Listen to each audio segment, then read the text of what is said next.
Praise the Lord. Magandang umaga po sa bawat isa. Tayo po lahat ay tumayo. We will be starting our service this morning. It's the last Sunday of April.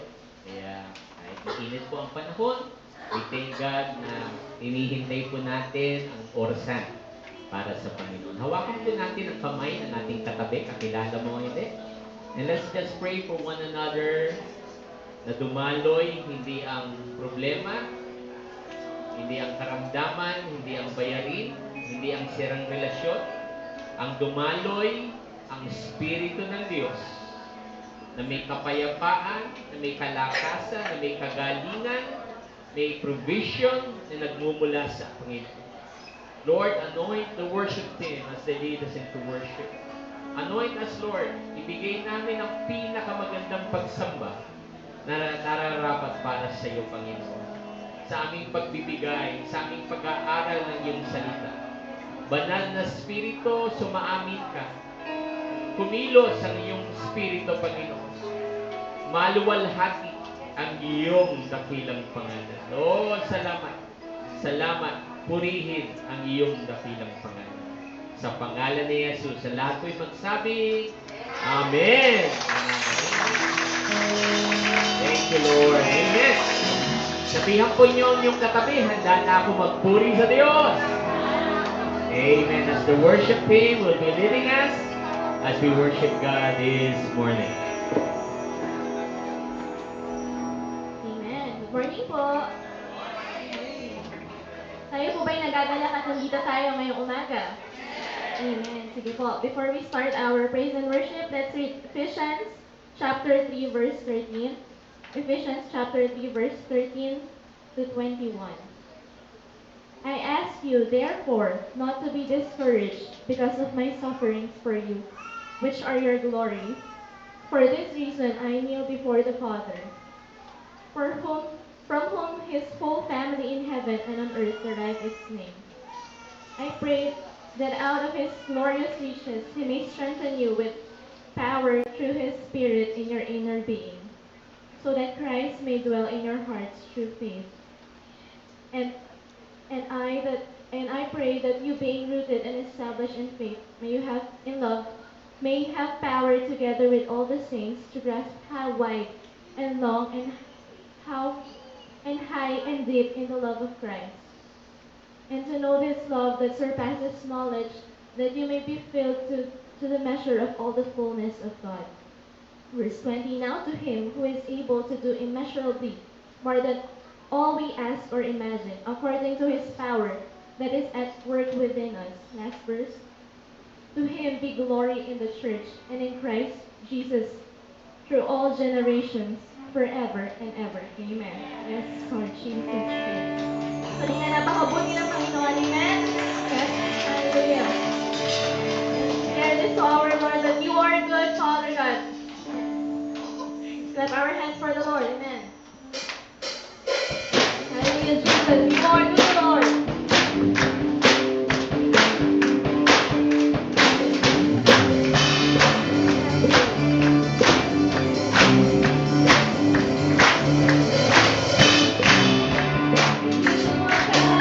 And I am not, so take your place above my life with everything and all I am. I'm holding on to your plan. My life is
sky. This is my bread and my hunger and need. My God is the God who provides. For you provide, Lord. This is my bread in the fire. In weakness or trial or pain. There is a way to go and go. So refine it all through the flame. I will bring praise. And I will bring praise, I will bring praise. No weapon formed against me shall remain. I will rejoice, I will declare, God is my victory and He is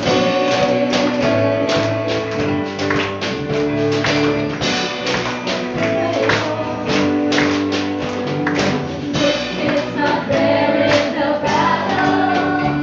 When triumph is still on its way, I am a conqueror, going with God, so clear on His promise I stand. And I will bring praise, I will bring praise. No weapon formed against me shall remain. I will rejoice, I will declare, God is our victory and He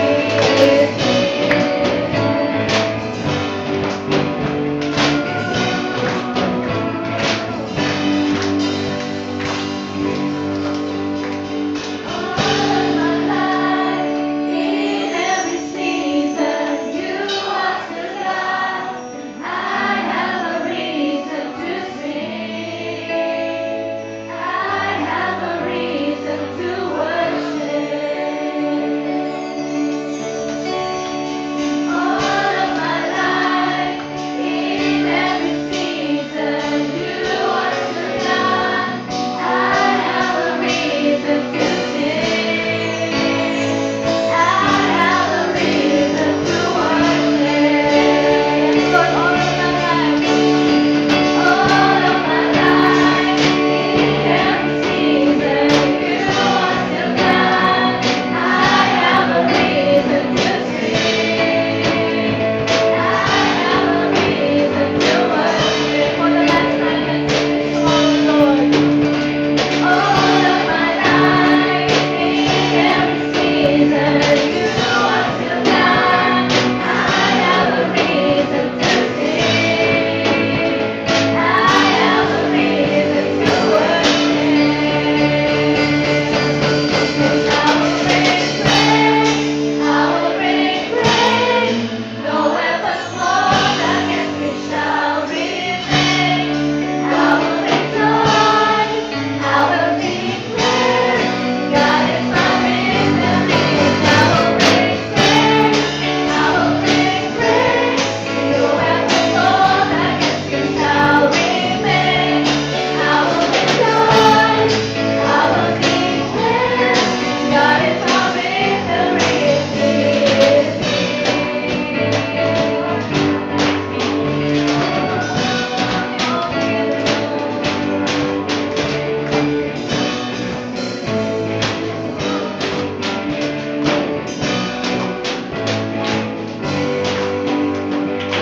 This is my prayer in the harvest, when favor and confidence flow. I know I'm built to be empty again. The seed I receive, I will sow.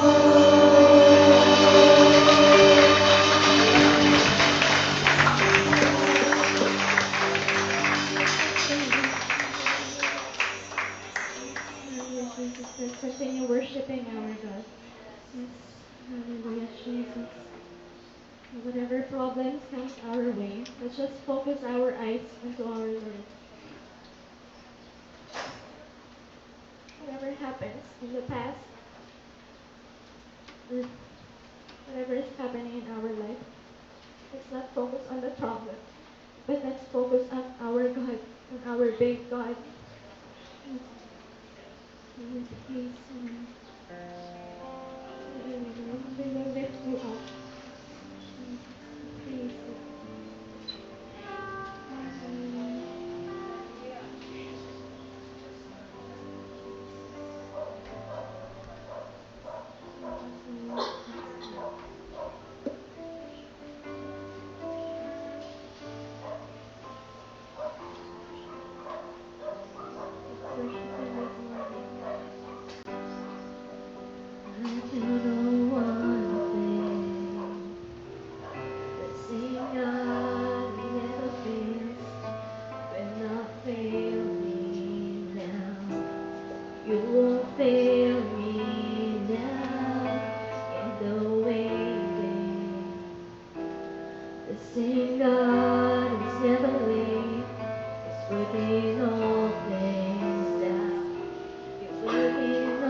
yes, I will sing for joy when my heart is heavy all my days. Oh, yes, I will.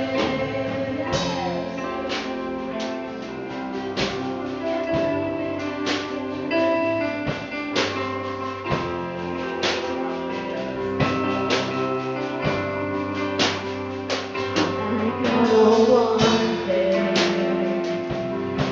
Sing God will never fail, will not fail me now. It won't fail me now. You're waiting. Sing God will never fail, is working all things out. Working all things out. Oh yes, I will lift you high in the lowest valley. Yes, I will bless your name. Oh yes, I will sing for joy when my heart is heavy for my days. Oh yes, I will. Yes, I will lift you high in the lowest valley. Yes, I will bless your name. Oh yes, I will sing for joy when my heart is heavy all my days. Oh yes, I will. Oh my days. Oh yes, I will. And to glorify, glorify the name of our name. That nothing can stand against, and nothing to praise. To glorify, glorify the name of our name. That nothing can stand against, and nothing to praise. And we beso our Lord to glorify, glorify the name of our name. That nothing can stand against, and nothing to praise. To glorify, glorify the name of our name. That nothing can stand against. Yes, I will lift you high in the lowest valley. Yes, I will lift your name. Yes, I will sing for joy when my heart is heavy all my days. Oh yes, I will. Yes, I will lift you high in the lowest valley. Yes, I will bless your name. Oh yes, I will sing for joy when my heart is heavy all my days.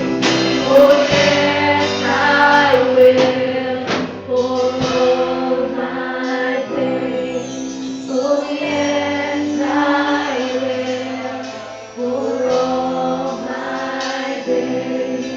Oh yes, I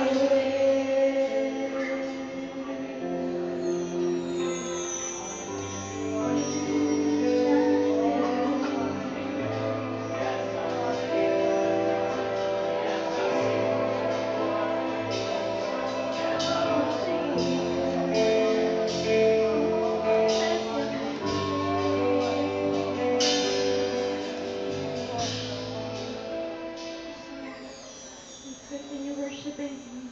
Hallelujah, Jesus. Let's keep our focus on our God. So, lagi pansinin yung mga katabi natin. Kung ano may mga problema, mga nagdaan.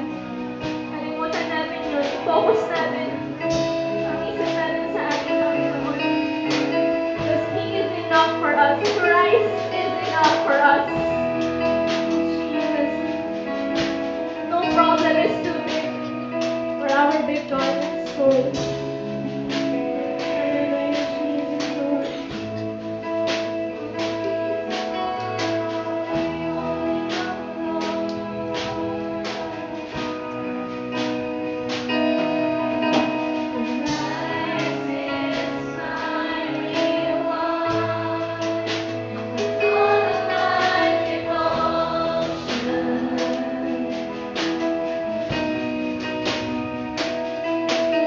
Thank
thank you, Jesus. We thank you, Lord. Hallelujah, Jesus. Oh, we love you, Lord. We love you, Jesus. We thank you, Father. Thank you, Jesus.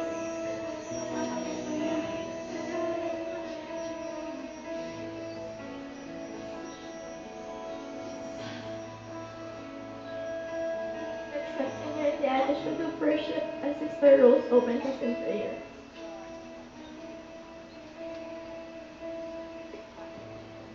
Hallelujah, God. Hallelujah. Come to us this morning, O Lord. We thank you, Lord, sa buong isang linggo, Lord, na pag-iingat at proteksyon na pinagkaloob mo sa bawat isa sa amin sa araw-araw na dumadaan at bawat oras, Lord. Ang iyong pangalan ang aming sambahin at kilalanin, O Lord, sa aming mga buhay, Lord. Patuloy mong buksan ang puso ng bawat isa sa amin sa oras na to, Lord, na ang iyong presensya, ang bahay sa bawat isa sa amin, sa aming mga buhay, Lord. O Lord, itinataas ko sa iyo ang mga kapatiran, ang mga pamilya sa oras na to, Lord, na narito, Lord, na patuloy mong puspusin ang iyong presensya ng iyong banal na Espiritu ang aming service sa umagang ito, Lord. Pagkakalog po namin sa iyo at itinataas namin sa iyo, Lord, ang aming magiging tagapagsalita sa umagang ito, Lord, na mamulat sa aming mga puso at naipamuhay namin ang kanyang salita, O Lord, at maging gabay namin sa aming pang-araw-araw na pamumuhay, Lord. Maraming salamat, Lord. Tinatas namin sa iyo, Lord God, ang service na ito sa umagang ito. Purihin ka, Panginoon, at pasalamatan sa pangalan ni Jesus. Amen. Isang malakas na palakpak tayo sa ating Panginoon. Amen. Sige po, kamayan po natin ang bawat isa na may ibig sa ating mga buhay.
Okay, pag-pray po natin ang mga bata.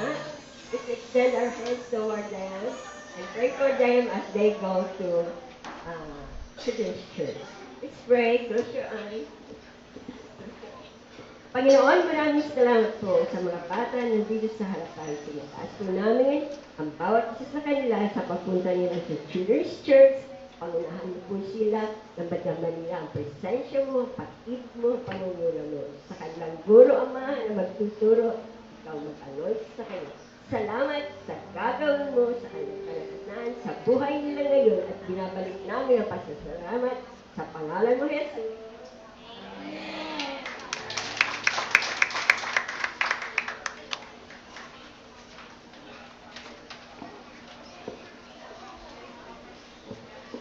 Thank you, worship team. And leading us in our worship this morning. Amen. Sabihin nga po niya sa inyong katabi, magandang umaga sa iyo. Amen. Na kahit napakainit ng panahon, ay may oras pa rin tayo magsamba. Amen. Okay, again, let's come before the throne of God in prayer. Muli po natin itaas ang ating dalawang kamay at tayo po yumuko sa Diyos sa panalangin. Amang banal, salamat sa napakagandang araw na ito na dinako mo ang aming mga panyapak upang magpasalamat at mag-aral ng iyong salita. Ikaw po ang dahilan kung kaya't nagsasamba kami, Panginoon. Alam po namin that you are the source of everything. Lahat ng iniisip namin, lahat ng kailangan namin ay galing lamang sa iyo. Hawiin mo ang mga gumugulo sa aming mga isipan. Ano man ito? Hayaan mo sa mga oras na ito ay i-focus namin sa iyo lamang, Panginoon. Alam po namin, napakaganda ang iyong salita. Lalo kaming mapapalapit. Lalong may victory dahil ikaw, O Diyos, ang umaalalay sa amin. Napakalaking pribileyo ang mag-aral ng iyong salita, Panginoon. Sa pangalan ni Jesus, ang lahat ay magsabi, Amen. Give a clap of praise to God. Amen. Wala na po bang ilalakas yung palakpak natin sa Panginoon. Amen. Thank you, Lord. Amen. Sabi po ng iba, pag pumapalakpak daw kayo sa tao, sino man yan, presidente, CEO ng isang company, may ganito lamang. Pero pag kay Lord, dapat lampas ulo eh. When you say, you clap before the throne of God, kumbaga, nung kamay mo, hindi lang nakagano, hindi nakataas sa iyong gulo. Dahil yun ay palakpak lamang sa Diyos na napakabuti. Amen. Okay, if you have your Bible, turn with me sa Old Testament, sa libro po ni Job. Job, J-O-B, Job. Job chapter 1, from verse 1 up to verse 3. Okay, basahin po natin sabay-sabay po ito. Job 1, 1 to 3. Tayo po lahat. In the land of Uz, there lived a man whose name was Job. This one was blameless and upright. He feared God and shunned evil. Verse 2. He had 7 sons and 3 daughters. Verse 3. He owned 7,000 sheep, 3,000 camels, 500 yoke of oxen, and 500 donkeys, and hired a large number of servants. He was the greatest man among all the people of the East. May God bless the reading of His Word. Okay? Our topic for the last Sunday of April is entitled, The Storm in Life. Ang buhay natin ay merong mga bagyo. Pwede po ba niyong itanong sa katabi mo, may bagyo ba? Summer na summer, may bagyo talaga itong si Pastor. Ba't yan ang ating pag-uusapan? Yung, kailan ba lumindol? Lunes pa, Martes? Lunes pa, no? Lunes. Yung pong Lunes, ang daming biglang nagsalita, Lord, tulong. Lord, ingatan mo kami. Napuno po ba niya? Nabigla na lang, nung gumanot. Abay, naalala agad si Lord. Pero nung isang linggo, isang buwan, halos hindi man lang nababanggit ang pangalang Lord o Panginoon. Pero nung lumindol, abay, naalala ang Panginoon. Di po ba yan? Now, nagpapasalamat po ba kayo sa pagsubok ng buhay? Na lalo mong naiisip na kailangan mong lumapit sa Diyos. Na kahit anong galing mo, sipag mo, yaman mo, ano ka man, kung wala ang Diyos, walang mangyayari sa buhay mo. Tiyak po yun. Bagamat ang iba'y nagmamalaki, bakit ko pa kailangan ng Diyos? Meron naman akong pera, may kumpanya naman ako. Lahat naman ng gusto ko, kaya kong bilhin. Bakit ko kailangan pa ang Diyos? Doon siya mali. Kung wala ang Diyos, hindi masaya ang buhay. Hindi kontento ang buhay kung wala ang Diyos, sapagkat siya lamang ang lumikha sa atin. At maliban sa Kanya, hindi na tayo magiging masaya. Okay, so number 1 point is understanding God. One of the problem ng mga Kristiyano ay kung paano maintindihan ng Diyos. Kaya po mahirap intindihin ng Diyos dahil pinipilit natin nung gusto natin. Nakukuha po ba niyo ako doon? Ayaw mong intindihin ng Diyos dahil meron kang plano sa buhay mo. Meron kang gustong mangyari na gusto mong makita, kaya hindi mo naiintindihan ang Diyos. So, napakahalaga po ito bilang mga anak niya na dapat iniintindi natin ang Diyos. Amen. Pwede po bang isabihan niya sa katabi mo? Dapat iniintindi natin ng Diyos. Sige po. Dapat iniintindi natin ng Diyos. Amen. Naiintindihan po ba natin ang Panginoon? Amen. Kaya nga tayo sumasamba eh. Kaya nga ang pagbubukas ng Biblia sa atin ay hindi dahil inutos, kundi dahil mahal natin ang Panginoon at gusto natin mapalapit sa Panginoon. ang tao pong in love, ang pinakagusto niyan, laging ginagawa niya, ay lagi niyang kinakausap yung tao na dun siyang minamahal niya. Kaya kung pag in love ka, at ayaw mo namang kausapin yung taong doon ka nai-in love, abay hindi totoo yung pag-ibig mo. Kasi nga po, pag in love ka talaga, gusto mo siyang kausapin. Now, when you say, Lord, I love you, dapat kinakausap mo. Okay, hindi lang siya pang-emergency. Hindi lang pag gumanon, sabi nga, ng Pampanga daw, pag ganun daw yung galaw ng lupa, sa ng Samar daw. Ano ba nung ganun daw nung galaw ng lupa. Iba-iba ang galaw. Pero dahil ang bukang bibig mo may problema, may pagpapala, thank you, Lord. Amen. You understand God. Now, under it, letter A, is a righteous man. Matuwid na tao. Ito pong si Job. Kung babasahin ulit natin ng verse 1, no? Job 1, verse 1, sabi po doon, in the land of Uz, there lived a man whose name was Job. Tingnan po niyo yung karakteristik niya. This man was blameless. Grabe. Upright. He feared God and he shunned evil. Ayaw gumawa ng kasamaan. Kumbaga sa isang UFM, abay, grabe itong taong ito. Kung ikaw dalaga at ito si Job ay binata, pwede ng God's will. Bakit? Dahil ang mga karakteristik na inahanap mo na sa Kanya na. Sabi po, kung bababa tayo sa verse 2, meron siyang 7 anak na lalaki, dahil 3 babae. Konti, hindi masyadong mayaman si Job. 1,000 of sheep, 1,000 of camels, 1,000 of yoke, oxen, donkey, kung ano-ano. At doon daw po sa east, he was the greatest man on the east. Kaya kung titignan mo, sa spiritual, grabe. Sa emotional, grabe. Lalo na sa financial. Di po ba, may mga God's will, lalo po ikaw dalaga, Panginoon, bigyan mo ko ng talagang mabait na Kristiyanong mayaman na madaling mamatay. Hindi ko alam kung ano gusto niya, no? Kung asawa ba ang gusto. Pero dito po si Job, grabe, he was the greatest man among the people on the east. Kaya, kung titignan natin, grabe itong Job na ito. Kumbaga, talagang he was the one of the top na makikita natin sa kapanahunan niya. Now, in verse 2, the test of life. Letter B, ang pagsubok o ang exam ng buhay. Now, verse 8, chapter 1, verse 8. Then the Lord said to Satan, have you considered my servant Job? Kasi po, dumating ang mga anghel kasama ang dyablo. Minsan hindi ko yung maintindihan eh. Alam ko pag ang Diyos at dumating ang dyablo, baka matunaw ang dyablo. Kasi pag napapanood natin ng mga Dracula, sa krus pa lamang, natutuyo na. Nung bala pa lamang silver, nawawala na ng Dracula. Eh dito, ang Diyos mismo, kasama ng mga anghel, sumama si Satanas.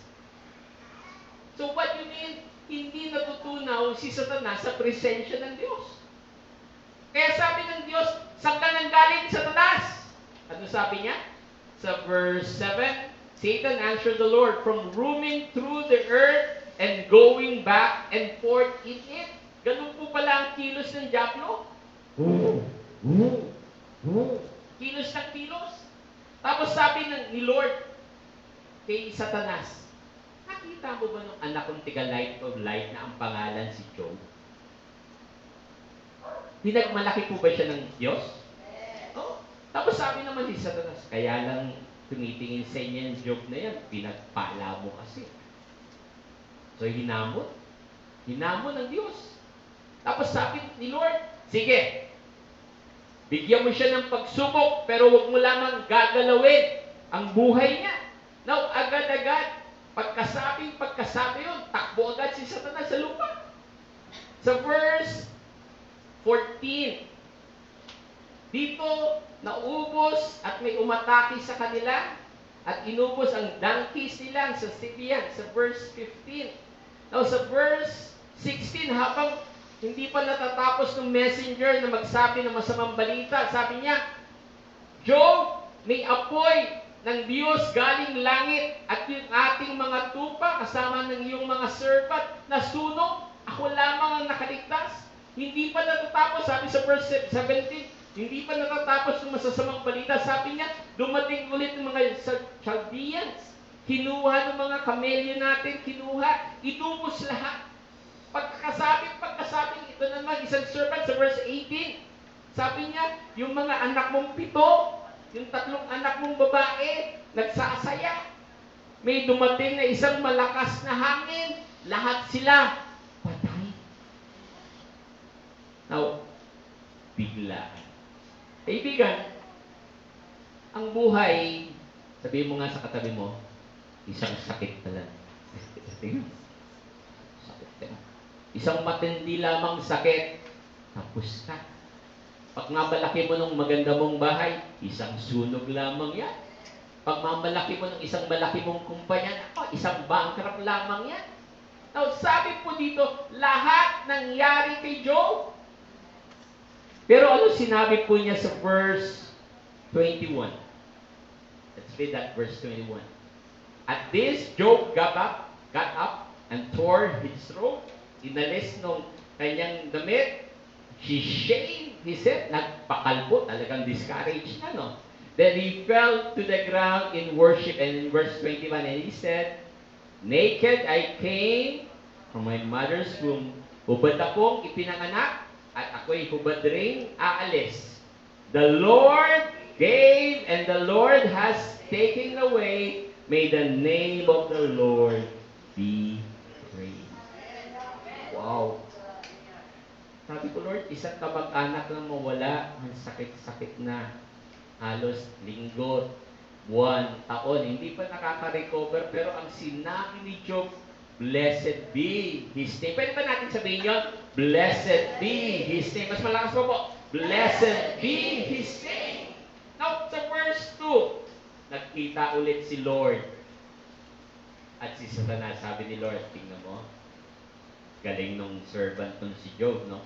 Sabi ulit ni Satanas, kaya naman kasi, hindi mo yan binibigyan ng sakit eh. Everybody sabihin natin, sakit. Gusto mo bang may sakit ka? Ayaw natin.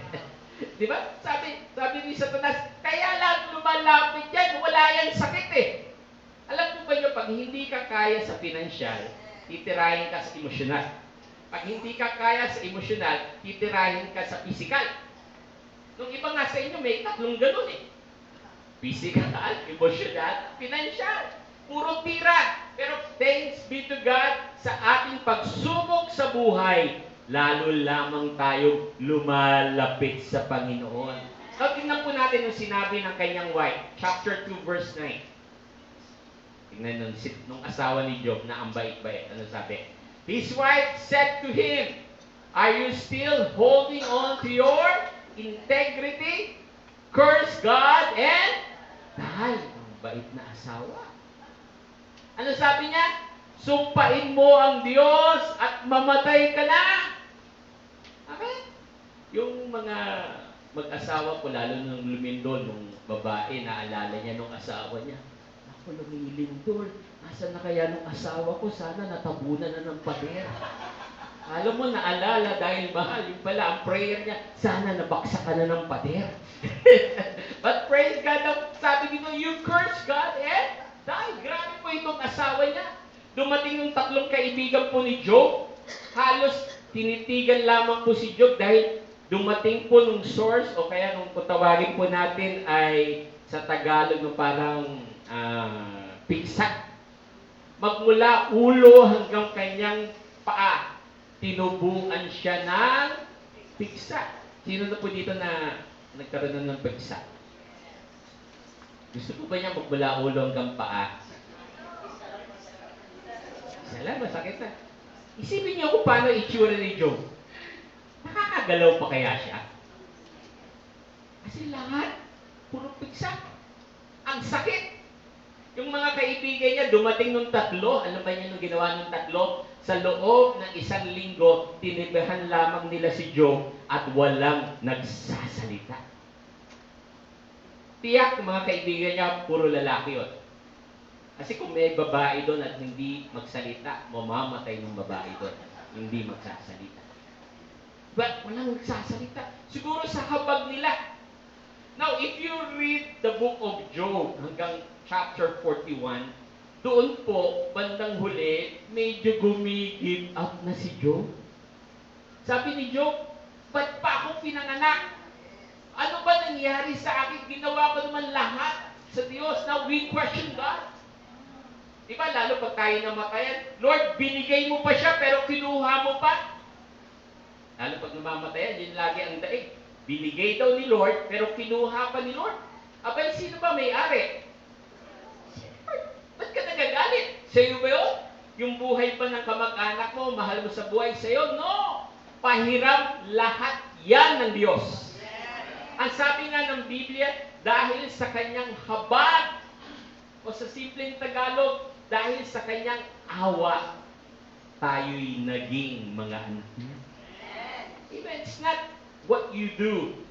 It's not yung sipag o galing, kundi dahil sa habag ng ating Panginoon. Pwede ba natin palakpakan ng Panginoon? Hallelujah! Yes, Lord! Now, from chapter 42, verse 10 ng Job. Dito po, muling nalumbalik si Job sa Panginoon. Naunawaan niya na lahat na nangyari sa kanya ay yung nag-usap ng dalawang big boss lamang. At doon niya nalaman na kung patuloy akong hawak kay Lord, mananalo ako sa buhay. Sabihin mo nga sa katabi mo yan, patuloy kang humawak kay Lord. Amen? Pag sa yaman mo, ikaw nakahawak, pwedeng mawala yun. Pag sa kumpanya mo, ikaw nakahawak, pwedeng mawala yung kumpanya mo. Pero kung nakahawak ka sa Panginoon, hallelujah! Matatag ang iyong topic para sa Kanya. Amen! Amen po ba doon? Amen. O, number 2. Kay Jonah po tayo. Everybody say Jonah. Ayan. Si Jonah po, he is a runaway. Amen. Kung merong runaway bride, runaway bridegroom, runaway girlfriend, runaway boyfriend, runaway ex-girlfriend, puro runaway, nawala. Dahil sa Jonah po, he was a minor prophet. Everybody say, minor prophet. May utos ang Diyos. Si chapter 1, verse 1. Let's look at it. Sabi dito ng Panginoon, Jonah, pumunta ka. In verse 2, let's go sa verse 2, sa Nineveh. Now, kung hindi po pa nyo alam, yung Nineveh, kalaban nila Jonah. Yan ang mga sumasakop ng ating karagatan at bawal mangisda. Yan ang pumupunta dito na ang dami-dami na nila nagtatrabaho dito. Okay, parang may hugot. Iba yata yung sinasabi mo. So, yan yung Nineveh. Now, imbes pumunta sa Nineveh si Jonah, he went sa Tarshish, dun sa Boracay. Dun sa mas maganda. Kasi po, alam ni Jonah na pag itong mga tao na ito ay nagpakumbaba at lumapit at magbalik loob sa Diyos, agad-agad, patatawarin sila ng Diyos. Yun ang ayaw ni Jonah. Ang gusto ni Jonah, kahit propeta siya, gusto ni Jonah isumpa ng Diyos ang Nineveh. Gusto ni Jonah sumpain.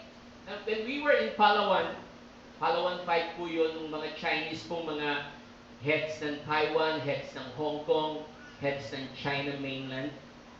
Almost there are 10 person na ang mga evangelical pastor na nasa China at ang laki po nila. And they were kneeling down and asking the Lord, Lord, forgive us kung ano ginagawa namin sa bansang Pilipinas. Para po kaming binasag na baso. Na ang tingin namin sa kabila, talagang grabe sila, sumasakop sila sa atin. Kinukuha nila lahat halos. Pero sila mismo mga Kristiyano, ang prayer nila, Lord, forgive them sa ginagawa nila sa ating bansa. Kaya binasag po kami ng Panginoon doon at doon mga incheck ay sabi namin, talagang ganyan, hindi natin mahawakan ng sitwasyon, pero alam natin ang pwedeng humawak dyan ay ang ating Panginoon. Amen? Amen po ba doon? Now, letter A, number 2, is God's order. Amen? Alam na po ba yung kwento ni Jonah? Nung sumakay siya patungong Tarshish, hindi Nineveh, dumating ang bagyo, tapos pagdating ng kapitan, sa ilalim, ano nakita niya? Si Jonah natutulog. Tapos sabi ni Jonah doon sa mga tao, ako ang dahilan ng bagyong ito, itapon niyo ako. Now, kung gusto talaga ni Jonah sa tubig, pwede naman siyang tumalon na eh. Ba't pa kailangan itapon siya? Diba? Now, pagkatapon kay Jonah, sabi po ng Bible, yung malakas na hangin, yung malakas na alon, biglang whoop! Tapos nagpadala pa ang Diyos na isang malaking bilis na kumain kay Jonah. Malaking bilis po yun. Now, sabi ko, Lord, buti pa nung isda, marunong sumunod. Itong si Jonah, propeta pa, ang tigas ng ulo. Ulong mo sa katabi mo, parang ikaw. Diba? Parang ikaw. Alam mo na ang kalooban ng Panginoon, alam mo na ang gusto ng Panginoon, pero pinipilit mo pa rin ang gusto mo, kaya ka napapahama, kaya hindi masaya. Kaya hindi nangyayari yung gusto ng Panginoon sa'yo. You are not following God's order. Ano po ba ang motto ng military? Obey first before you? Sa Christian? Obey first before you obey. And that's why, minsan wala nangyayari sa atin. That's why, hanggang ngayon, uhaw tayo sa tagumpay. Uhaw tayo sa mga bagay-bagay na gusto nating makita. Dahil we are not following God's order. Now, letter B, under number 2, is that storm of life. Grabe po. Pagkakain ni Jonah ng chapter 2 ng Jonah, yung po'y panalangin sa loob ng balyena. Nagpe-pray ka po ba? Gusto mong mag-pray na nasa loob ka ng balyena? Grabe ka siguro mag-pray. Lolo ko, Jesus, thank you. Pagkawalan po ako dito sa balyena. Grabe, di ba? Pag simple lang po ang sakit, di ba? Sipon, tubo, Lord, alisin mo itong flu ko. English ka, flu. Pero pagka hindi na gumagaling, nagpa-check up ka, sabi sa iyo, may cancer na yan.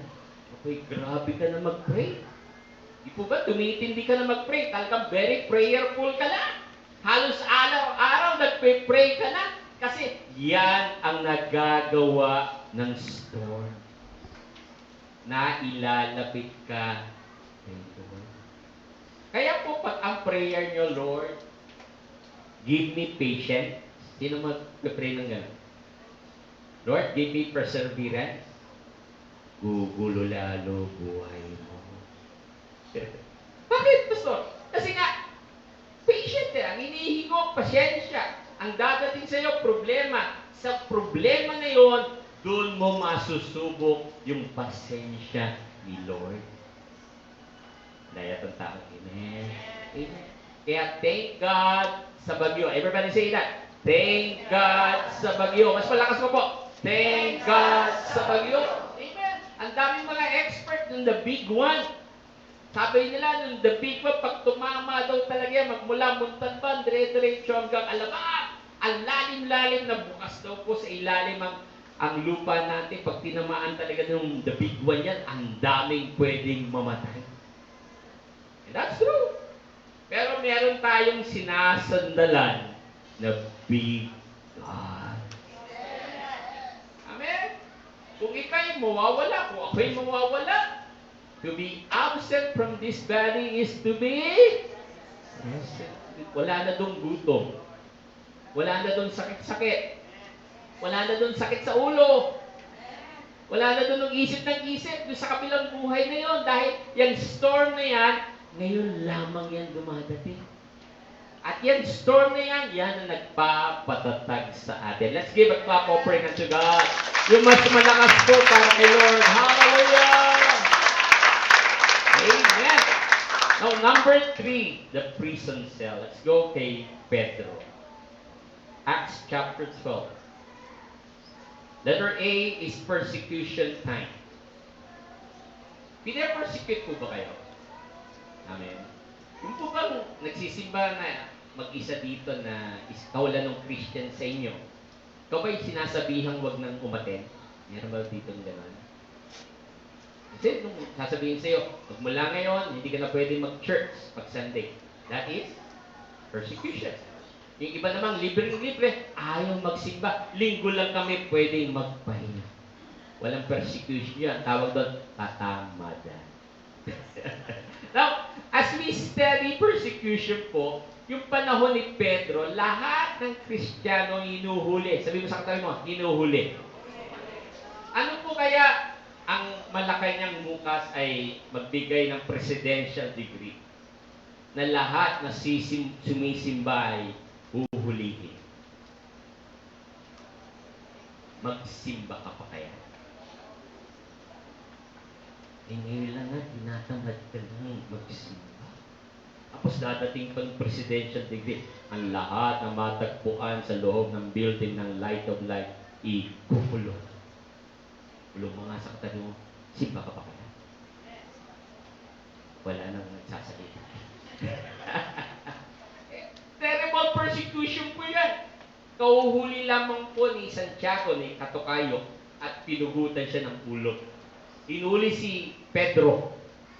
At dahil fiesta, dapat patayin na si Pedro, hindi siya pinatay. Now, it's chapter 12, verse 5. Tingnan natin yan. Chapter 12, verse 5. Acts. So Peter, assignment natin. So Peter was kept in prison, but the church was... Pinagpipray nila si Pastor Peter. Kung ako po ba'y mahuhuli, pagpipray ba niya din ako? O buti nga, nakaganti ako kay Pastor, nakulong siya. Di ko siya dadalawin doon. Ganun po ang ginawa nila. Nag-pray sila. Nakulong si Pedro. Now, everybody say, what you can do. Everybody, sumunod po kayo. What you can do, you are expected to do. Sige, you are expected to do. What you cannot do, God will do it for you. Okay? Intindihan po ba niya? Yung kaya mong gawin, you are expected to do.